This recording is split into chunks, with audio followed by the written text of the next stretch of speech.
Hi, my name is Jacob Adams. I'm a fitness and leadership coach. I help people just like you get to the next level in the gym by building muscle, burning body fat, or working with you on supplementation to dial in on your nutrition and designing an excellent supplement program to get an advantage. Here on YouTube, a lot of my focus is on developing winning mindsets, championship mindsets to get to the next level. As you may or may not have noticed, to get to the top of any industry really requires you dealing with pressure. And have you gotten to that point where you are getting so used to the pressure of growth that it's not like you're going to wish for more pressure, but you do understand that pressure is part of the process, and it starts to sort of make you laugh to a degree almost. I know that I'm there, definitely. I mean, just in 2019 alone, this year alone, some of the heaviest news came in March when one of my family members had a significant trouble in their lives, and I kind of fell into a small depression there. Okay, if that wasn't enough, in May 17, 2019, or the same year, Advocare company I'd been developing a network marketing company with, a branch of, said, oh, we're no longer going to do network marketing. And that left me to be like, okay, well, there goes my dreams with this company. Then shortly after, my dad passes away. Then shortly after, this woman I really liked, we stopped dating because she was going to go back with her ex, right? And things kept pouring and pouring on. Recently, one of my friends got diagnosed with something life-threatening, and then the stuff keeps coming, And so today I sat down, I was like, let me go ahead and process this, right? And I think about how much I've achieved in life. I have a good physique that I like. I'm proud of my strength and my muscle, what I've done in the fitness industry, whether it's teaching thousands of cycling classes, yoga classes, CrossFit classes, bodybuilding, training clients, one-on-one, selling supplementation, how people get on programs, making courses, making YouTube videos, developing a fitness company. These things have come from me.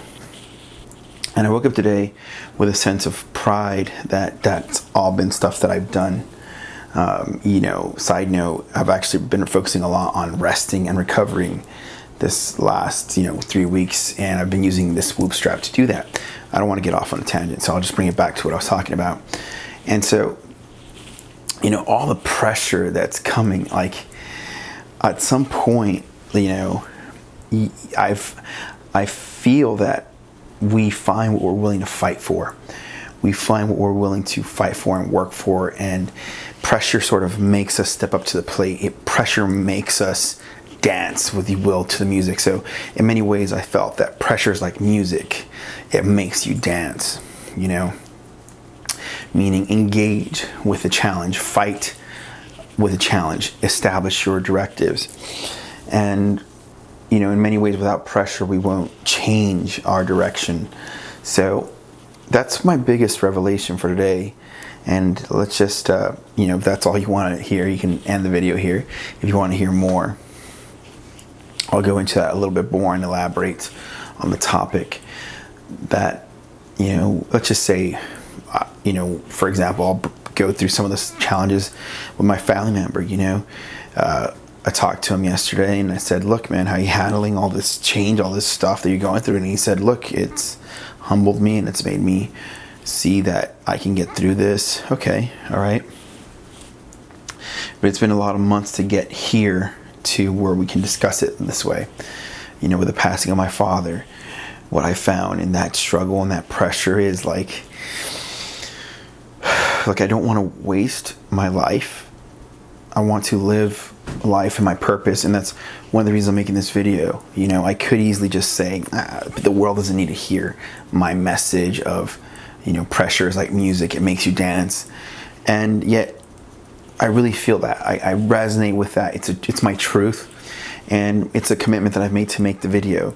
So with those two facts, I discount what it's trying to discount me. See, so because I found that, I'm saying, no, let me make the video And that comes from the pressure of knowing that my time is limited, knowing that my dad passed away, and I don't feel he fulfilled as much as he wanted to. And so, I'm coming from this place of truth and heart and love to be sharing this video and these insights. With Advocare and what happened there, with the end of their network marketing business, I soon joined another network marketing company, or another company, I should say, because network marketing, as far as I know it, is pretty much over for the most part. And I'm in now something called social retailing, which is more the modern way of marketing, sharing codes and links, and kind of like the way that Uber grew, like here's a link, I get a ride, you get a ride, that kind of thing. So that's more where I'm headed to with supplements now. And I got involved in a better quality product for my hair, and my hair has grown back and thickened and stuff like that. So there's been a silver lining to this that, Advocare wasn't doing for me as far as growing thicker hair. The products everything I've ever taken with Advocare, and I've said is good, whether, like I'm looking at some of the products I use, like Nighttime Recovery, M&S, the pre-workouts and stuff like that. It's just,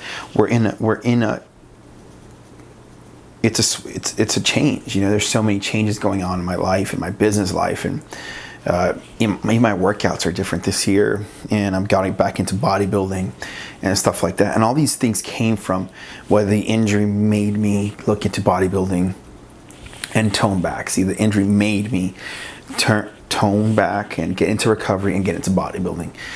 My family issue made me get closer to God. The passing of my father made me really start asking myself really difficult questions that need meditation, that need soul searching to do. Like, I've been a coach for so long that it's to what other degree do I want to go to with this coaching aspect? To what degree do I want to go to with this coaching aspect? And the answer is all the way, And also with that is, what am I missing by just coaching? And maybe I need to make some music. So the pressure of change is making me ask these questions, making me dance. That's the revelation there, which is pressure is music that makes you dance. And so that's what I've seen. And,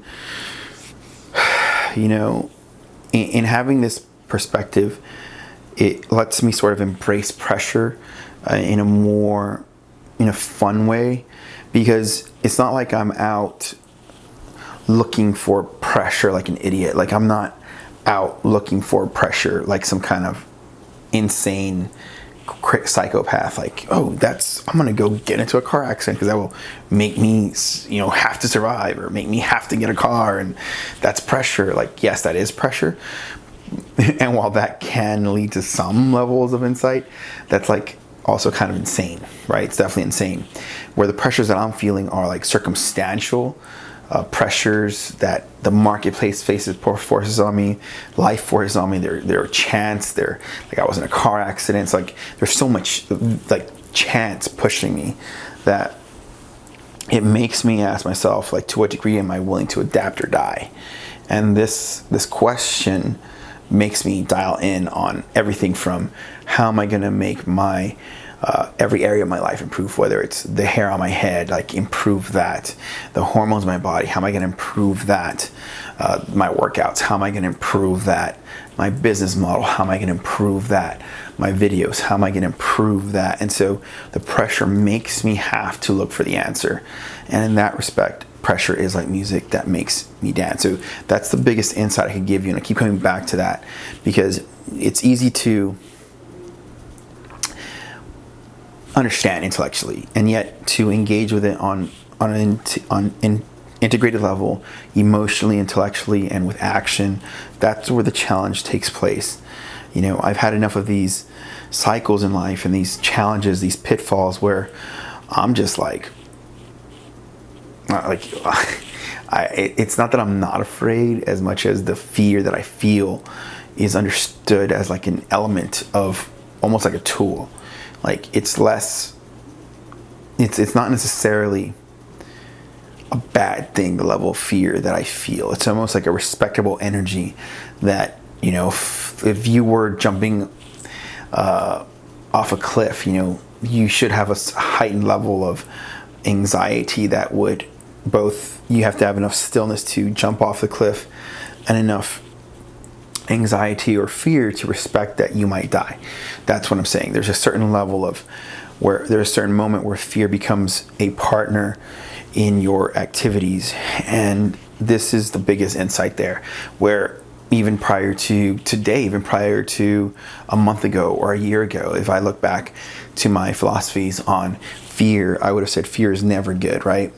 And I think on some level, the greatest people that, whether they're stand-up comedians talking about how they need to be a little bit on edge to tell the best jokes, right?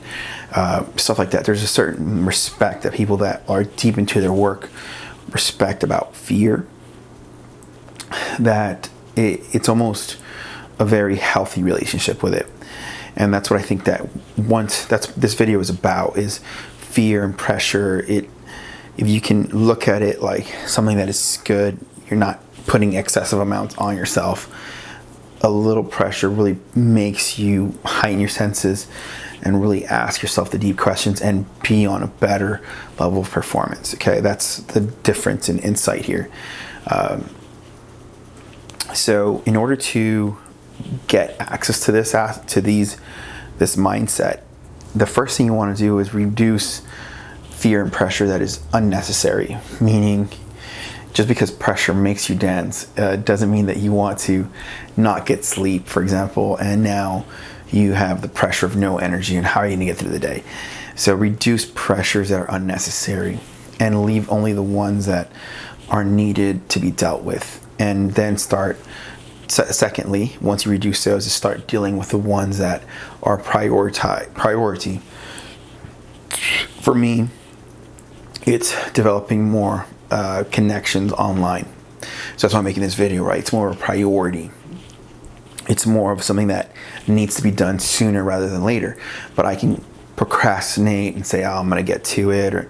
And that's part of the reasons this is my second video this week, because it's something that is important, and I've put a lot of time into it in the past. While the videos haven't taken off to the degree that I wanted, there is still some growth there, and there's something to be proud of there. So now I have to invest deeper into it. Does that make sense? In spite of what others say, like, there has to be a certain level of truth that I operate from. Okay, so reduce the pressures that are unneeded and focus on the pressures that are needed, and then strategically write down what you're going to focus on, because this is a simple way to clarify and get a checklist, whether it's to write that letter, make that video, make those sales calls, whatever it is. Write down the videos, write down what you need to do that's connected to that important pressure priority, and attack it and get at it. It seems simple, and yet we can overlook it. Ultimately, you can ignore this and think, pressure is not important or whatever. But I'm making the video because I think I've seen it as an important part of my development, and that's why I'm making the video. All right. Have a great day, and subscribe or comment. Tell me your story on pressure, how pressure has helped you, or maybe how pressure has held you back, and maybe it's stunted your growth. So whatever you want to share, go ahead and do that. This is Jacob Adams. We'll see you next time. Have a great day.